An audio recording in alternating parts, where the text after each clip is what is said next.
Ang hirap ng buhay ay isang topic na marami sa atin ang nakaka-relate. Ang buhay ay isang walang katapusang pakikibaka laban sa kahirapan at mga pagsubok na patuloy na sumusubok sa ating katatagan. Ikaw, ano ang kaya mong gawin para malabanan ang hirap ng buhay? Dear Papa Dudut, magandang araw po sa inyo at sa lahat ng sumusubaybay sa Barangay LS. Ang inyong programa ay ang kasama ko sa pang-araw-araw.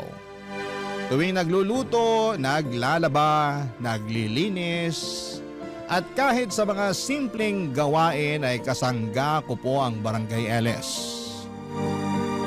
Kaya ako po napagdesisyonan na magsulat ng liham sa inyo dahil talagang nakaka-relate ako sa mga kwento ng buhay na napapakinggan ko sa inyong programa.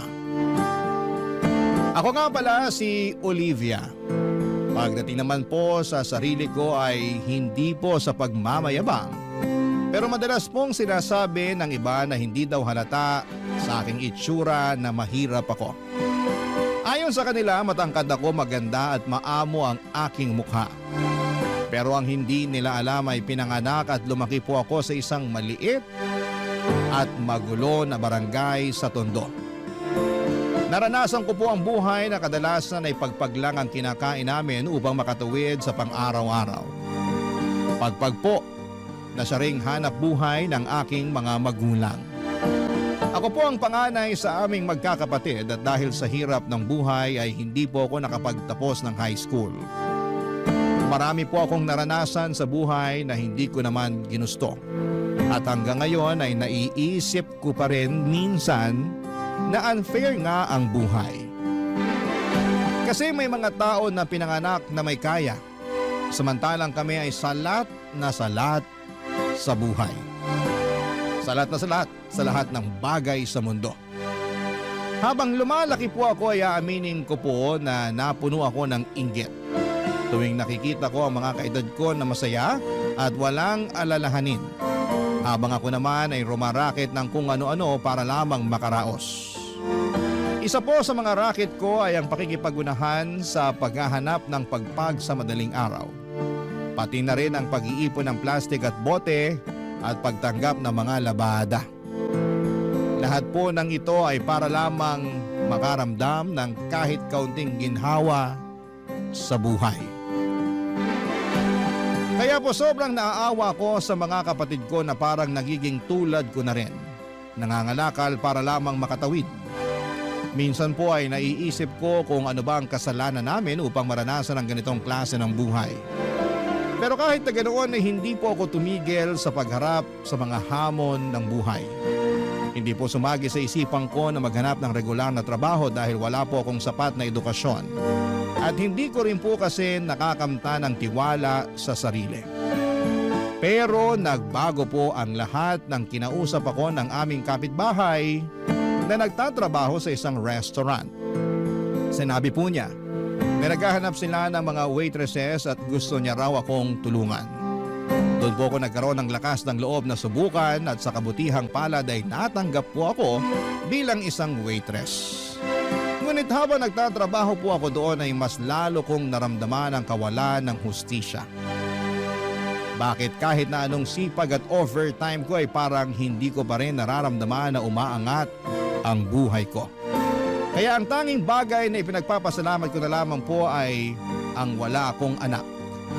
Sa mga panahong yon ay naiisip ko po na kung sakaling mag-aasawa ko balang araw ay gusto ko na lamang po na may kaya sa buhay ang makakasama ko. Kasi sa dami ng mga pinagdaanan at feeling ko ay deserve ko na rin ang mabigyan ng marangya at magandang buhay. Pero nagbago po ang lahat nang unti-unti akong kinausap ng aming restaurant manager na si Miguel. Alam ko po na hindi ganong kayaman si Miguel, pero sa mga oras na nagkakaroon kami ng pagkakataon na mag-usap, ang pakiramdam ko po ay parang nawawala ang lahat ng bigat sa buhay ko. Pero ni minsan po ay hindi ako naglihim kay Miguel. Sinabi ko sa kanya ang kagustuhan ko na makabingwit ng mas mayamang lalaki para makaangat sa buhay. Pero hindi ito naging sapat para tigilan niya ako sa kanyang pagpapakyut. Nang sinabi po sa akin ni Miguel na gusto niya akong ligawan, sobrang saya ko po. Pero nalilito din po ako. Kasi aaminin ko po na mahal ko siya pero pinipigilan ako ng kagustuhan ko na umangat sa buhay, Papa Dudut.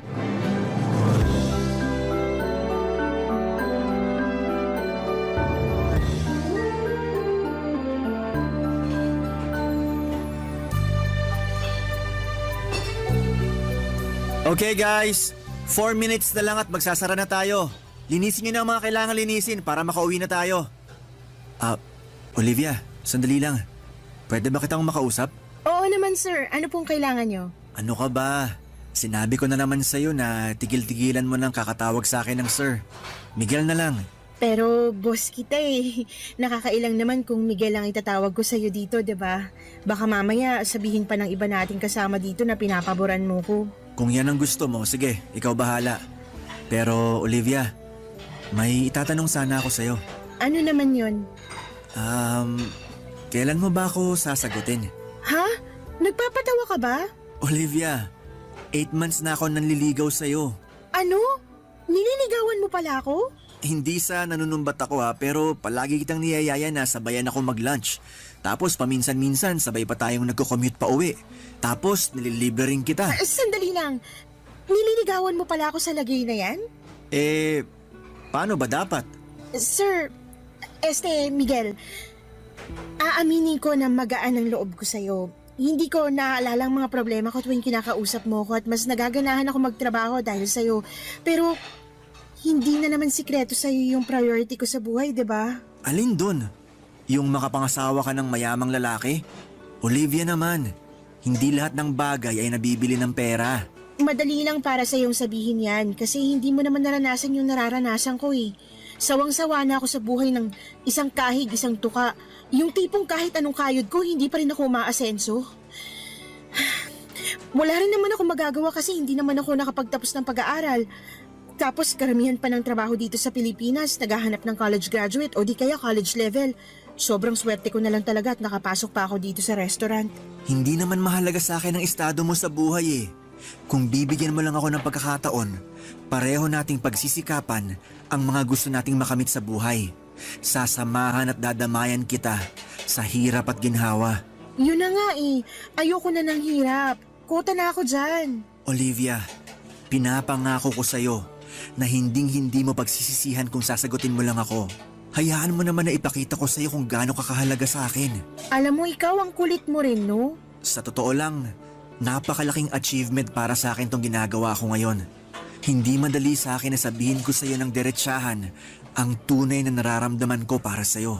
Pero teka lang, ang hindi ko lang talaga kasi mag-gets sa'yo, kung paano mo ko nakukuhang ligawan, alam mo naman na napaka-ambitious ako at yung kagustuhan ko na makakuha ng lalaki na ibibigay sa akin lahat-lahat, diba? Bakit? Paano ka nakakasiguro na hindi ko kayang ibigay sa iyo ang lahat? Hindi nga ako kasing yaman ng mga lalaking matagal mo nang inaasam. Pero isa lang ang masisiguro ko sa iyo. At yun ay ang iparamdam sa iyo araw-araw na mahal kita. Di ko na nga lang alam kung manhid ka o nagtatanga-tangahan ka lang. Tanga na kung tanga, pero wala eh. Talagang nahulog na ang loob ko sa'yo. At ganun rin naman ako sa'yo sa totoo lang. Siguro kung iba lang ang estado ko sa buhay, matagal na kitang sinagot eh. Pero wala eh. Yung makabingwit ng mayamang lalaki na lang talaga ang pag-asa ko para makabangon sa buhay na to. Olivia, makinig ka. Hindi mo kailangan ng mayamang lalaki para makamit mo ang buhay na matagal mo nang pinapangarap para sa sarili mo at sa pamilya mo. Ang kailangan mo ay isang lalaki na handa kang ipaglaban at mamahalin ka ng tunay sa kahit anong pagsubok ng buhay. At handa akong ipakita sa'yo na ako ang lalaking yon. Ano ka ba? Mahal ang bilihin ngayon. Yung pagmamahal na sinasabi mo, hindi yan nagagamit para pambayad ng 1 kilong bigas at 2 tray ng itlog. Ikaw talaga? O sige, ganito na lang.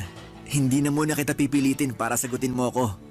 Pero ang gusto ko lang hingin sa'yo ay sana hayaan mo ako na ligawan kita ng maayos. Para at least makita at ma-realize mo man lang kung gaano kita kamahal. Kulit mo talaga. Sige nga, paano kung mag-iisang taon mo na akong nililigawan at hindi pa rin kita sinasagot? Okay lang, take your time. Ang mahalaga lang naman sa akin ay yung payagan mo ko na ligawan kita. Napaka-confident mo naman yata. Paano ka nakakasiguro na sasagutin kita? Hindi ka ba natatakot na baka masayang lang yung oras at pagod mo? Hindi. Kasi nagbabaka sakali ako na kapag nakita mo na kung gaano ka kahalaga sa akin, baka magbago ng isip mo at mawala na yung kagustuhan mo na makabingwit ng mayamang lalaki. Kaya, sige na. Please? Ang kulit mo naman. Oo na. Ha? Pumapayag na ako na ligawan mo ko. Sa wakas! Thank you, Olivia. Promise, hinding-hindi mo pagsisisihan to.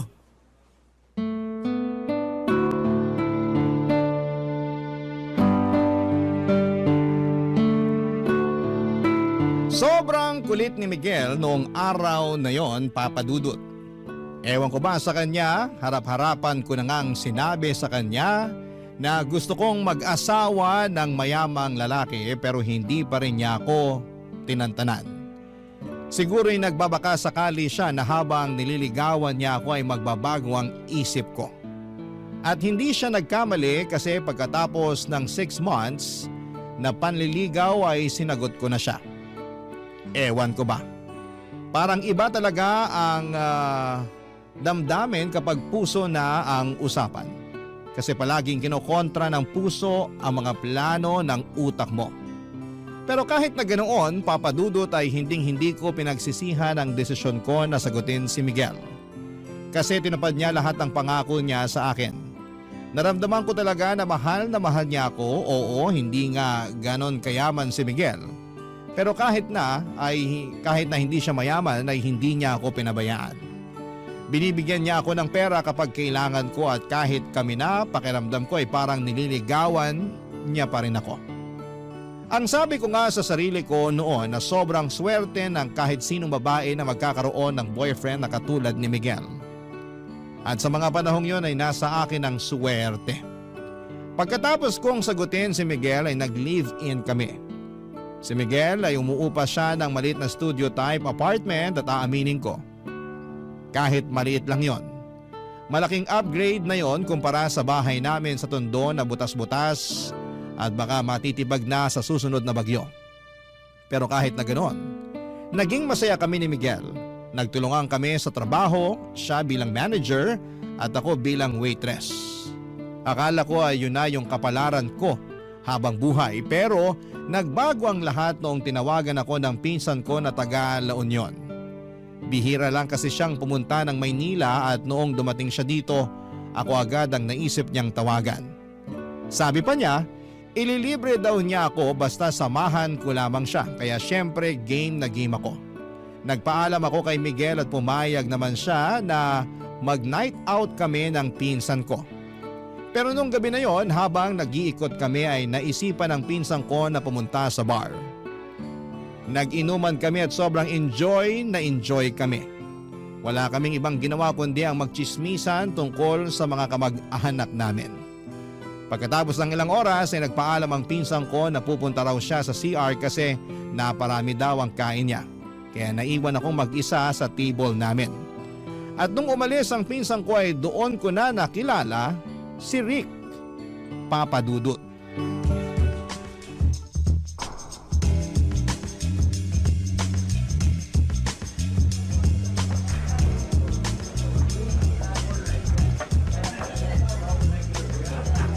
Hello, miss. Umalis na ba yung kasama mo? Ha? Sino ka? I'm sorry. Ako nga pala si Rick. Actually, kanina pa kita pinagmamasdan at gustong kausapin.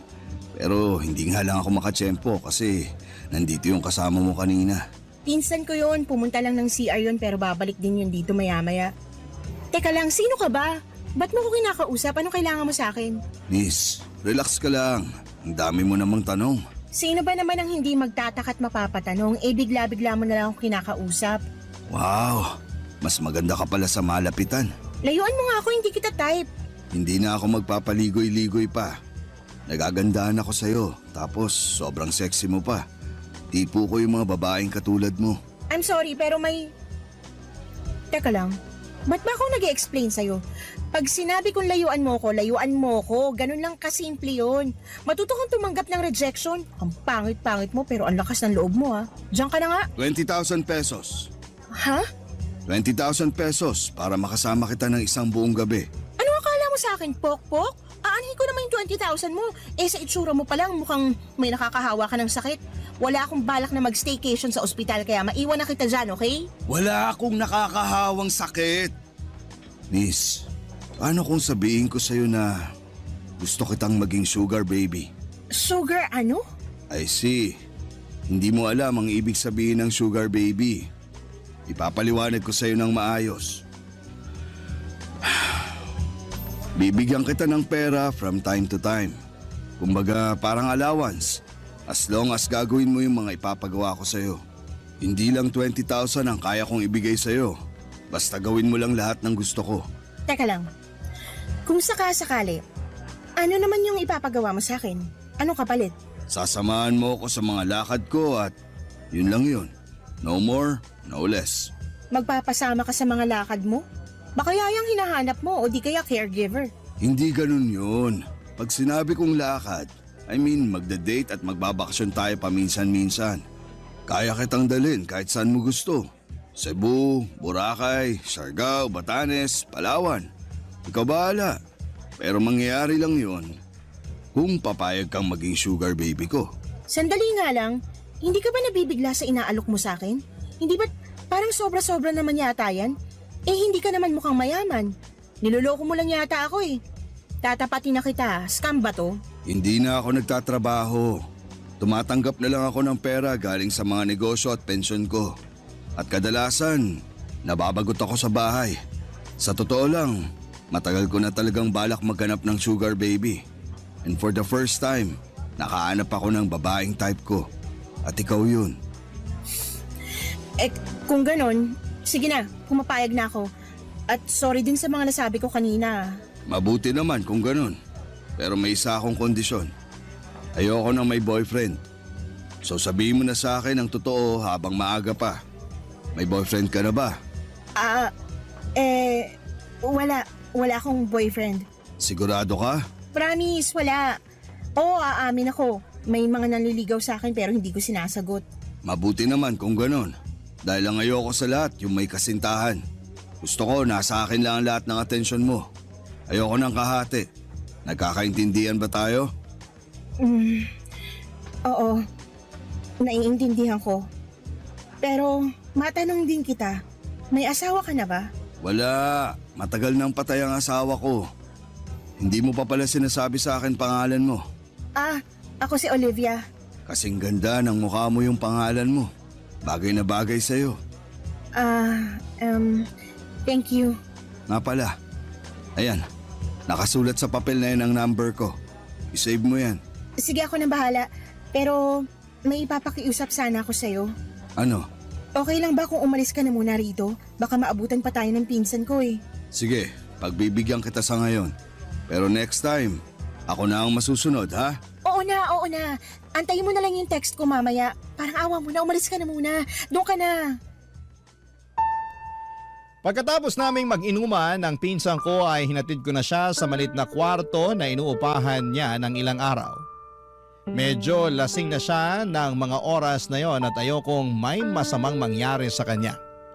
Pinili ko rin na ilihim sa pinsan ko yung pag-uusap namin ni Rick kasi ayokong machismis sa mga kamag-anak namin lalo na at hindi ko nais na malaman nila na nakikipag-ugnayan ako sa lalaking hindi hamak na mas matanda sa akin. May tiwala naman ako sa pinsan ko pero mas mabuti na yung siguradong walang isyo o problema. Pagkatapos kong hinatid ang pinsan ko ay tinext ko kaagad si Rick at tinawagan siya. Sinundo niya ako at pumunta kami sa isang mamahaling hotel kung saan kami nagtalik. Pagkatapos noon ay binigyan niya ako ng malaking halaga ng pera.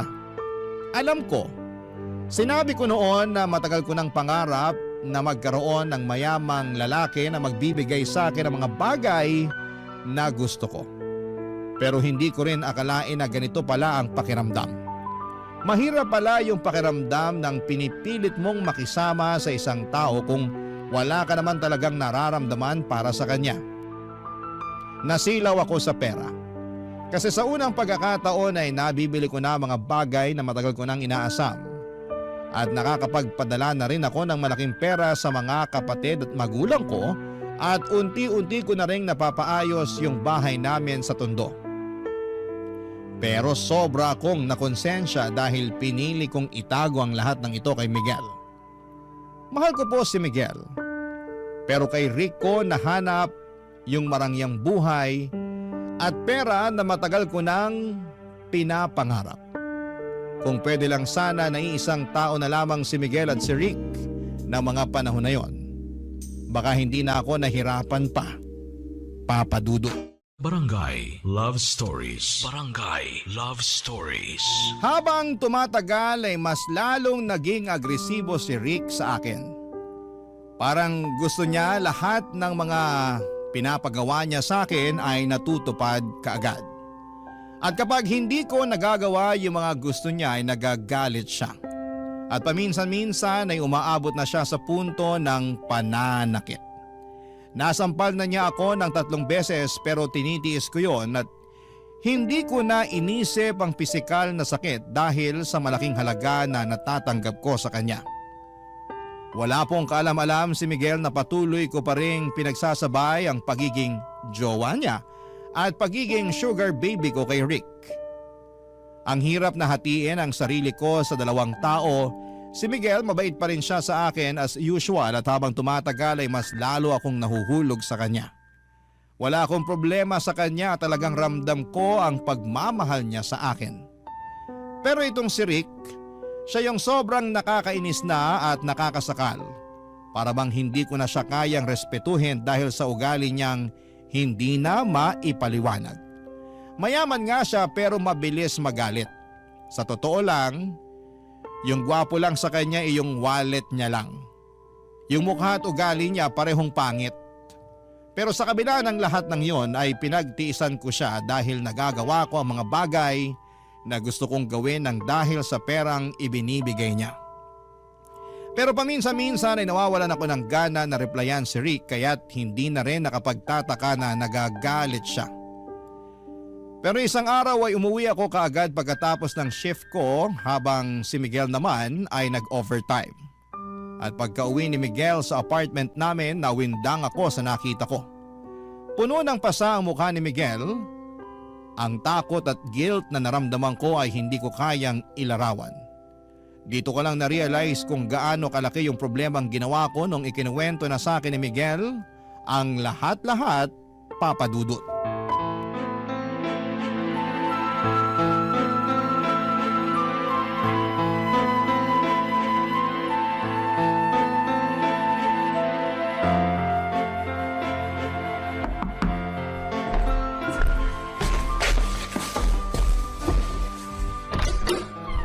Babe! Diyos ko! Napano yung mukha mo? Sino may gawa nito sa'yo, ha? Olivia, sabihin mo nga sa akin ang totoo. May iba ka pa bang kinakasama? Wala! Ano ka ba? Bakit mo naman naitanong yan? Inabangan ako ng lalaki nakakotse at pinabugbog niya ako sa tauhan niya. Pinagbantaan niya ako na layuan na raw kita dahil kung hindi, papatayin daw niya ako. Diyos ko! Magsalita ka, Olivia!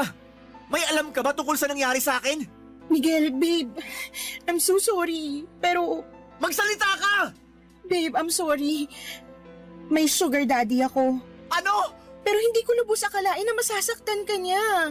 Babe, maniwala ka. Wala akong alam sa ginawa niya sa'yo. Pinagtaksilan mo ako? Nagpakababa ka para lang makuha mo yung mga luhong matagal mo nang inaasam-asam? Grabe ka naman, Miguel. Ang sakit mo naman magsalita. Tapatin mo nga ako? Minahal mo ba talaga ako? Mahal mo ba talaga ako? Oo, mahal kita, Miguel. Kung ganun, paano mo nagawa sa akin to? Kulang pa ba yung sakripisyong binibigay ko sa'yo?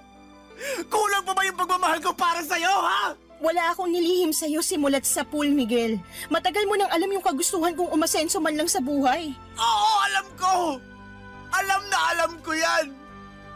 Kaya nga ako nasasaktan eh!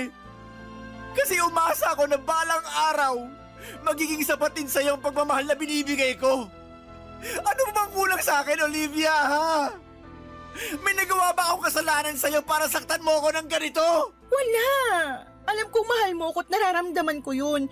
Pero sa tingin ko panahon na siguro para Para ano? maghiwalay tayo. Miguel, baka tuluyan ka na niya pag nalaman niya na hindi pa kita hinihiwalayan. Ano? Hindi. Olivia, babe, huwag mo akong hiwalayan, please lang. Makinig ka sa akin, ha? Puputulin mo na ang ugnayan mo sa lalaking yun at magpapakalayo na tayo. Yung kapatid ko na nagtatrabaho sa Cebu, pwede niya tayong tulungan. Doon tayo magsisimula ng panibagong buhay. Pero Miguel, Ano, Olivia? Bakit hindi ka makasagot, ha? Miguel, ayoko na bumalik sa buhay na sobrang salat. Ayoko na bumalik sa buhay kung saan kailangan ko pang mga lakay para lang mabili ko lahat ng mga pangangailangan ko. Olivia, matagal ka nang nakatakas sa ganong klaseng buhay. Matagal nang tapos yon. May maayos ka na trabaho ngayon at nandito na ako para tulungan ka. At isa pa, hindi naman kita pinahihirapan ah.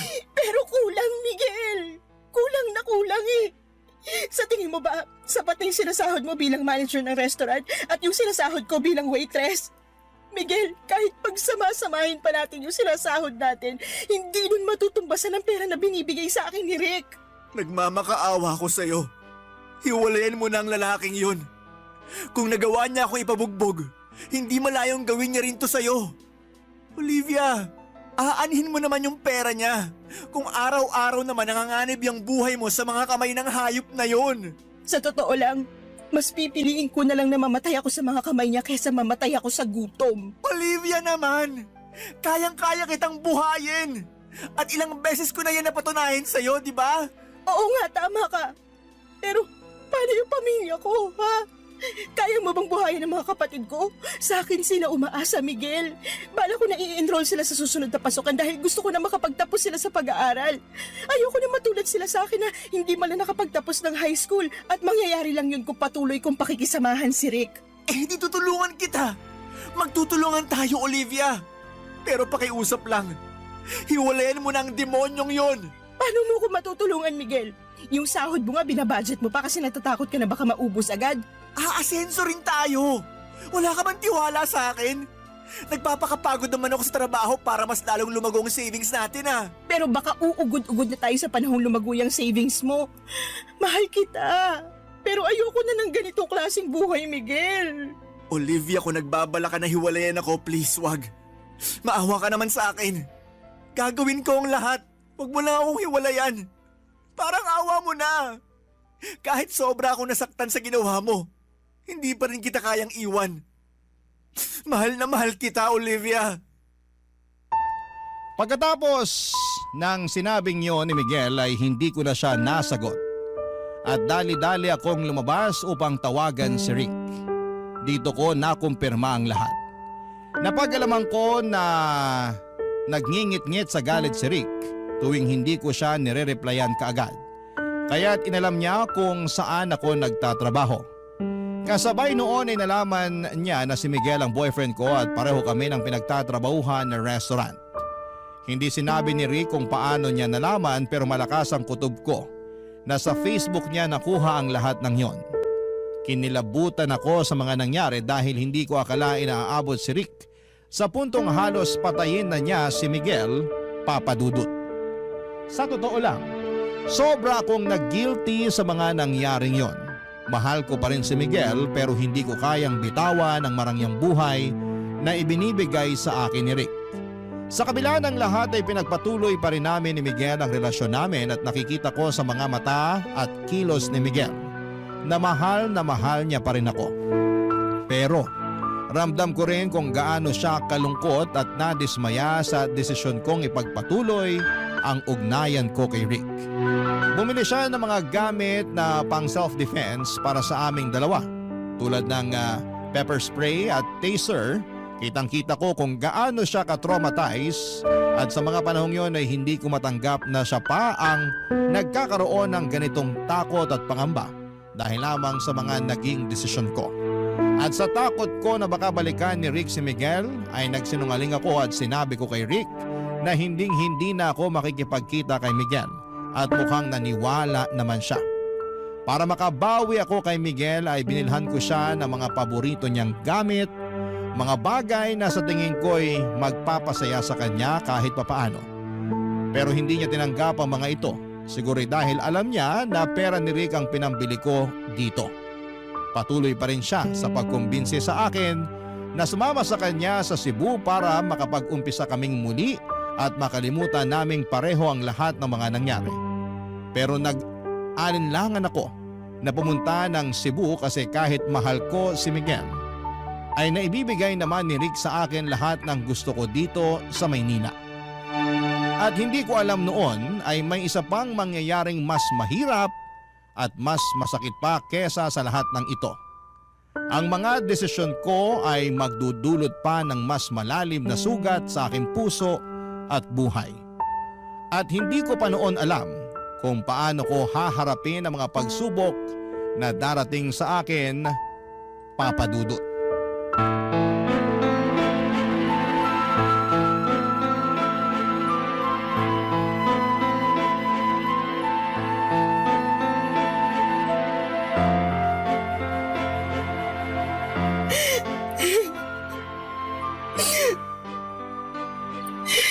Olivia, babe, bakit ka umiiyak?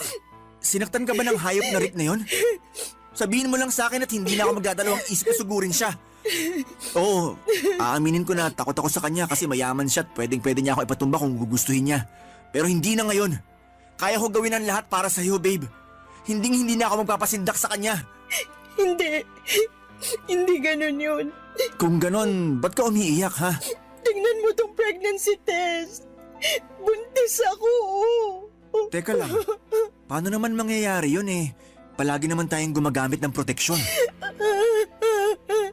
Olivia, hindi. Hindi! Hindi! Sabihin mo sa akin na hindi totoo yan! Miguel, babe. I'm sorry. Pero kasalanan to ni Rick eh. Nagagalit siya at sinasaktan niya ako kapag hindi ko sinusunod yung gusto niya tuwing nagtatalik kami sa kama. Olivia naman! I'm sorry. I'm so sorry. Babe, makinig ka sa akin. Itutuloy na natin to. Pupunta na tayo ng Cebu sa Makalawa. Doon na tayo magsisimula ng bagong buhay kasama ang batang yan. Ako ang tatayong ama niya, naintindihan mo? Hindi ako makakapahayag na lumaki ang batang yan sa piling ng tatay niyang hayop. Kinausap ko na ang kapatid ko at handa siyang tumulong para makapagsimula tayo ulit. Miguel, anong alam natin sa pagpapalaki ng bata? Hindi natin kakayanin to. Paano natin bubuhayin ang batang to? Malulubog lang tayo sa utang. So ano gusto mong gawin? Ipaako sa Rick na yon ang batang yan? May kaya si Rick. Kayang-kaya niyang buhayin ang batang to. At isa pa, kahargo at responsibilidad niya rin ang batang to.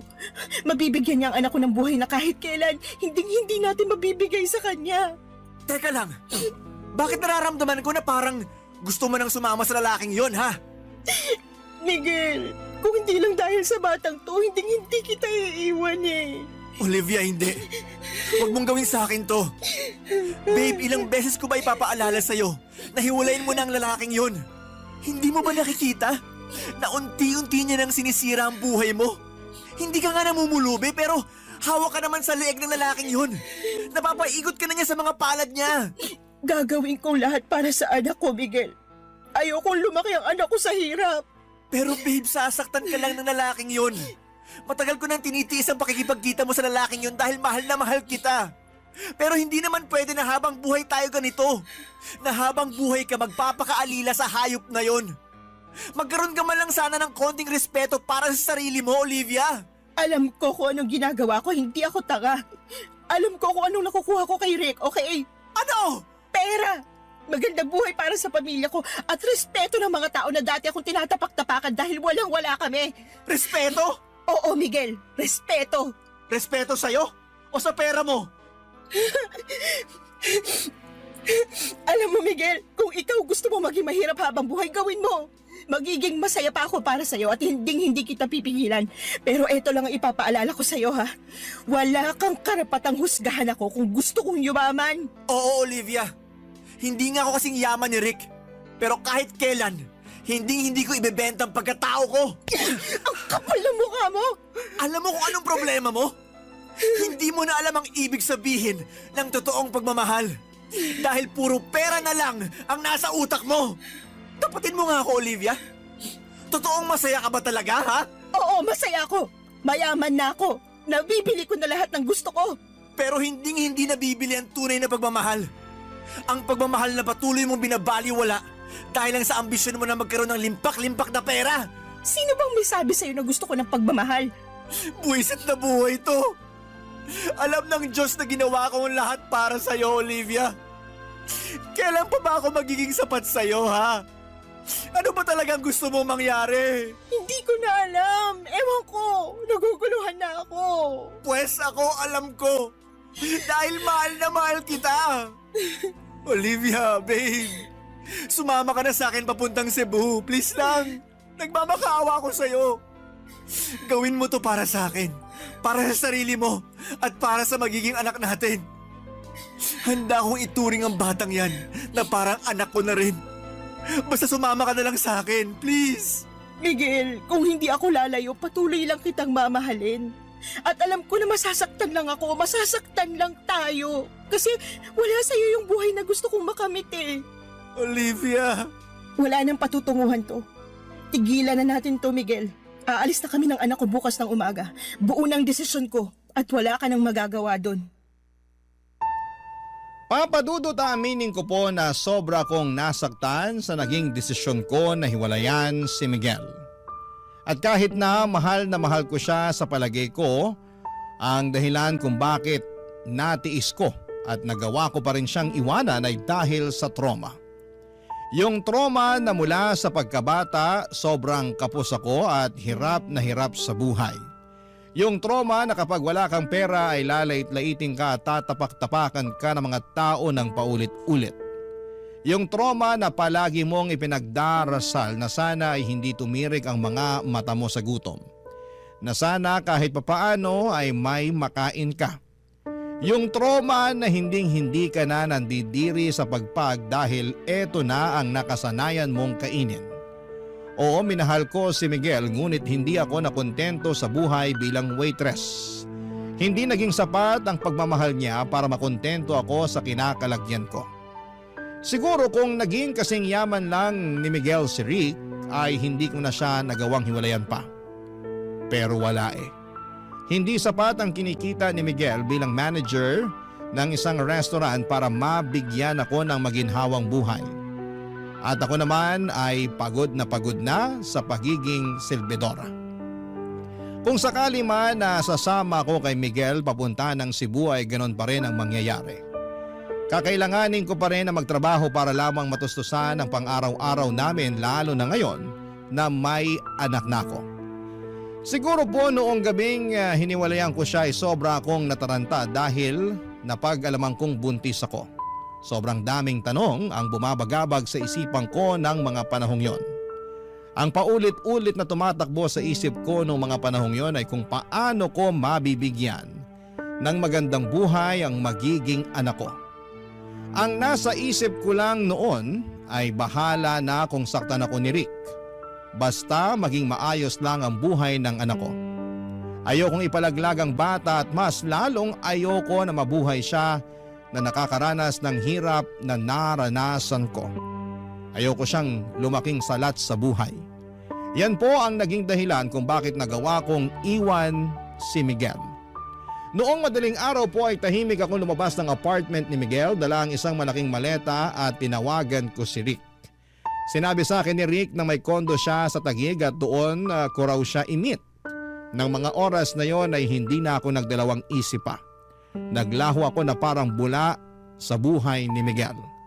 Pinanindigan ko na ang desisyon kong tuluyan na siyang iwanan at sumama kay Rick. Sa mga sandaling yon ay hindi ko alam kung ano ang magiging kinabukasan ko. Ngunit isang bagay lang ang sigurado ako.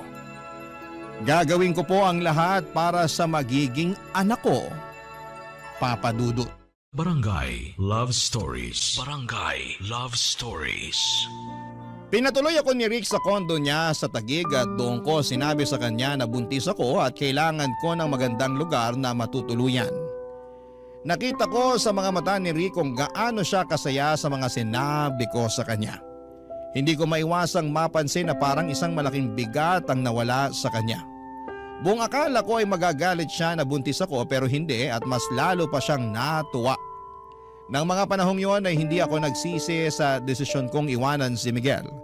Siguro ay marami sa mga kabarangay natin ang magagalit sa ginawa ko at marami sa kanila ang baka magsabi na boba, gaga o mukhang pera ako at malamang ay hindi nila ako maintindihan. Pero aaminin ko or aminin na po natin na sobrang hirap na ng buhay ngayon. Yung 1,000 pesos ay bihira ng umabot ng 3 araw. Kung ang mga college graduate nga ay nahihirapan na maghanap ng trabaho o nagtitiis sa trabaho na hindi kalakihan ng sahod, paano na lamang ang katulad ko na hindi man lang nakapagtapos ng high school. Uulitin ko, sobrang hirap ng buhay ngayon. Kahit mga trabaho tulad ng pagiging janitor ay hinahanapan na ng high school diploma. Kaya noong mga panahong yon ay ginawa ko na lang ang tingin kong praktikal at makakabuti para sa anak ko. Gusto ko lang na mabigyan siya na maginhawang buhay at hindi ko ginusto na mabuo ang anak ko pero andito na to. At kahit kailan ay hindi sumagi sa isipan ko ang ipalaglag siya. Ang tanging magagawa ko na lamang ay ang magsakripisyo para sa kabutihan ng anak ko. At ang sakripisyong yon ay ang tuluyan ng iwanan si Miguel para kay Rick. Nang gabing yon nang pumunta ako sa kondo ni Rick sa Taguig ay halos hindi na kami nakatulog dahil pinag-uusapan na namin ang mga susunod na hakbang sa buhay namin. Tinutok namin ang mga plano para sa hinaharap lalo na ngayon at dala-dala ko na ang anak namin ni Rick. Ibinahagi ni Rick ang kanyang mga plano para sa amin at sa anak ko at naramdaman ko na parang tunay talaga siya na nagmamalasakit sa pagbubuntis ko. Na parang ang bawat usapan namin ay nagiging isang hakbang patungo sa mas magandang kinabukasan. Nang mga panahong yon, araw-araw kong ipinagdarasal na sana'y ituring na ako ni Rick hindi lang bilang isang sugar baby, kundi bilang isang tunay na asawa dahil na rin sa magiging anak namin. Kasi kahit papaano ay gusto ko naman na magkaroon ng happy family ang bata. Oo, aaminin ko na di hamak na mas gwapo si Miguel kay Rick pero ewan ko ba papadudot. Habang tumatagal ay nawala na ako ng pakialam sa itsura ni Rick. Ang nagagawa nga naman ng pera. May kakaibang epekto ito sa tao. Sa puntong hindi mo na alam kung ano ang totoo at kung ano ang tama.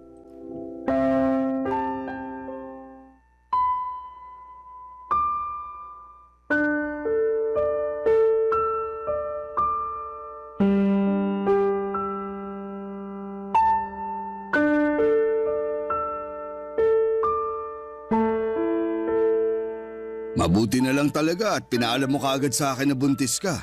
Oo. At alam ko rin naman na mabibigyan mo ng magandang kinabukasan tong batang to eh. Exactly. Kaya tama lang ang desisyon mo na lapitan ako. Alam mo, sa totoo lang, hindi ko talaga inaasahan na mabubuo tong bata na to. Pero wala na akong magagawa kaya sana tulungan mo ko. Hindi ko kaya palakihin ng batang to na mag-isa. Makakaasa ka, Olivia. Hindi ko kayo pababayaan. Salamat naman. Huwag ka na masyadong mag-alala. Makakasama sa'yo yan. Pero sandali lang, Rick. Paano nang magiging setup natin ngayon? Siyempre iba na ngayon kasi magkakaroon na tayo ng baby, 'di ba? Huwag kang mag-alala, Olivia. Pananagutan kita at ang batang yan. Aalagaan kita hanggang sa mga anak ka. Dito na kayo ni baby titira sa kondo. Solong-solo nyo na ang kondo na to. Ha? Kami? Bakit ikaw? Hindi ka ba titira dito kasama namin? Yung mga negosyo ko kasi paminsan-minsan. Alam mo naman, kailangan asikasuhin. Kaya huwag ka na magtaka kung may mga panahon na madaling araw na ako makakauwi dito. O di kaya may mga araw na hindi na ako matutulog dito. Ganun ba? Sayang naman. Gusto ko sanang nandito ka palagi para maasikaso natin pareho si baby eh. Huwag ka nang mag-alala. Alam mo naman siguro na sa negosyo ko nanggagaling ang limpak-limpak na pera na binibigay ko sa'yo, di ba? Paano na tayo kung babaliwalain ko ang mga negosyo ko? Yung pension mo, hindi pa ba sapat yun? Ano ka ba? Barya lang yung pension ko kumpara sa mga kinikita ko sa mga negosyo ko. Sige, ikaw nang bahala. Basta yung sustento ko ha. Ako na bahala doon. Sa katunayan yan, Mas lalakihan ko pa ang binibigay kong pera sa'yo dahil buntis ka. Hindi ka pwedeng ma-stress. At gusto ko na nabibili mo lahat ng mga gusto mo para sa magiging baby natin. At syempre, para na rin sa sarili mo. The best ka talaga. Pero sandali lang. Sigurado ka ba na hindi na kayo nagkikita ng Miguel na yon? Ha? Bakit mo naman naitanong yan? Naninigurado lang. Kasi sa susunod na makita ko pa yung lalaki na yan na aaligid-aligid sa'yo, hindi na ako magdadalawang isip na tuluyan yon. Sinasabi ko sa'yo. Ano ka ba naman, Rick? Matagal na kaming tapos ni Miguel. Simula nung ipabugbog mo siya, hindi ko na siya nilapitan at agad-agad na ako nakipaghiwalay sa kanya. Siguraduhin mo lang, Olivia.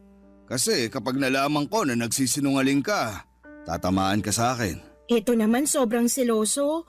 Promise, kahit tingnan mo pa tong cellphone ko, wala kang makikita na kahit ano tungkol kay Miguel kasi matagal na kaming wala. Mabuti naman kung ganon. Ay, wag na nga natin pag-usapan yun. Nandito na ako, 'di ba? Sayong-sayo na ako. Tulad ng matagal mo nang gusto. Teka lang, saan ka nga pala tumutuloy nung naghiwalay kayo ng Miguel na yon? Pinapangako ko sa'yo, Olivia. Tatamaan kayo pareho ng lalaking yun sa akin kapag nalaman ko na niloloko mo lang ako. Ano ka ba? Oo sige, aaminin ko. Kay Miguel ako tumitira nung kami pa. Pero nung naghiwalay na kami, doon na ako sa pinsan ko sa Novaliches nakikitira. Siguraduhin mo lang na totoo yung mga sinasabi mo. Dahil ang ayoko sa lahat, yung pinaglalaruan ako. Payakap nga. Eto naman sobrang seloso. Pinapangako at sinisiguro ko sa'yo na hindi na kita bibigyan ng rason para magselos pa. Sige na, okay na.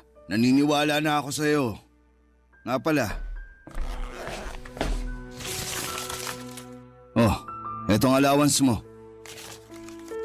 40,000? Para saan to? Kung dati, once or twice a week lang kita binibigyan ng pera, pues, ngayon masanay ka na araw-araw na kitang bibigyan ng pera. Iba na ang sitwasyon ngayon. May anak na tayo at gaya nga ng sinabi ko, ayokong nasistress ka. Ibang klase ka talaga. Amazing. Walang makakatalo. Ano kayang gagawin ko dito? Ay, alam ko na. Mamimili ako ng mga gamit ng bata. Crib, baby bottles, lampin, lahat-lahat na. Sumama ka na kaya sa akin? Nako, ikaw na lang. May kailangan pa akong asikasuhin bukas. Ay, ano ba yan? Bukas ka agad? Ipagpaliban mo na muna yan. Sige na naman Samahan mo naman ako. Ang kulit mo naman! Sinabi ng busy ako eh. Sige na, huwag ka na makulit. Sige na nga, hindi na kita pipilitin. Sorry kung napagtaasan kita ng boses. Sa susunod kasi, huwag ka na makulit. Sige, ganito na lang. Babawi ako sa'yo. Pupunta tayo ng Baguio this weekend. Okay ba yon? Natuloy kami sa Baguio noong weekend na yon, Papa Dudut. Eto na yon. Eto na mismo ang buhay na matagal ko nang pinapangarap, yung buhay na kaya kong bilhin ng lahat ng nakikita ng mga mata ko. Yung makapunta sa mga lugar na hindi ko pa nararating noon. Yung wala akong ibang iniintindi kundi ang mag-enjoy at mag-explore. Pero kahit nakuha ko na ang buhay na gusto ko ay bakit ganon? Bakit parang may kulang pa rin? Sa totoo lang, dapat ay masaya ako dahil hindi ko na kailangang mag-alala tungkol sa pagbubuntis ko. Kasi sa wakas ay maibibigay ko na sa anak ko ang lahat ng gusto at pangangailangan niya. Pero sa kabila ng lahat ng ito ay para bang may isang malaking bagay na kulang pa rin. Siguro nga dahil magkaiba ang pakikitungo sa akin ni Miguel kumpara kay Rick. Noong nagtatrabaho pa ako bilang waitress, palagi akong inaasikaso ni Miguel. Siya pa yung nagluluto ng almusal namin at siya rin ang naglilinis ng bahay para hindi na ako mapagod. Samantalang si Rick ay palaging wala sa kondo at ang ginagawa lang niya ay ang magbigay sa akin ng pera. Sa totoo lang, nagsimula na akong makaramdam ng pagkabagot. Wala akong ibang makausap sa kondo kundi ang sarili ko. Lagi na lamang ako nanonood ng TV o nagsiselfone pero nang mga panahong yon. Okay na rin sa akin na wala si Rick sa kondo kasi sabi niya, inaasikaso raw niya ang mga negosyo niya. Kung wala nga ang mga negosyo na yon, hindi rin ako mabibigyan ng malalaking halaga ng pera kaya okay na lang sa akin. Hanggang isang araw noong dinalaw ko ni Rick at sa kondo siya natulog, may napansin akong umiilaw. Cellphone pala niya yon at sunod-sunod na dumating ang mga text messages. Hindi ko alam ang password ng cellphone ni Rick pero sa lock screen ay malinaw na nakikita ko ang mga mensahe mula sa isang number na patuloy na tinatanong kung kailan siya uuwi at kung bakit hindi siya nagre-reply. Habang binabasa ko yon ay unti-unti akong nabigla at naguluhan. Para bang may malaking tinik na pumasok sa dibdib ko. Ang pakiramdam ko ay bigla akong napuno ng sama ng loob at galit. Sa sobrang pagkabig